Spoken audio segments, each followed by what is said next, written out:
السلام علیکم پیارے دوستو، کیوں نہ ہم آج اپنے آپ سے ایک سوال پوچھتے، وہ یہ کہ کیا ہوگا اگر میں اور آپ اپنی پوری زندگی کو اسی حال پر گزارتے رہیں جس طرح ابھی تک گزارتے آئے، اور پھر وہ جب دن آئے گا جس دن آپ کی اور میری ملاقات اپنے رب سے ہونی ہے، تو آپ کو کیا لگتا ہے کہ آپ کا رب خوش ہو کر یہ کہے گا کہ دیکھو میرا بندہ آ گیا، اس نے وہ سب کچھ کر کے دکھایا جو وہ اپنی رب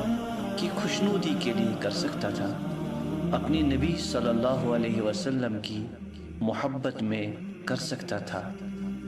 میں اپنے بندے سے راضی ہوں، یا پھر خدا نخواستہ بات کچھ اور ہو سکتی ہے؟ لہٰذا دوستو، ابھی بھی وقت ہے کہ ہم اپنی زندگی کو بدلنے کی کوشش کریں۔ اللہ ہم سب کو بدلنے کی توفیق عنایت کرے، آمین یا رب العالمین۔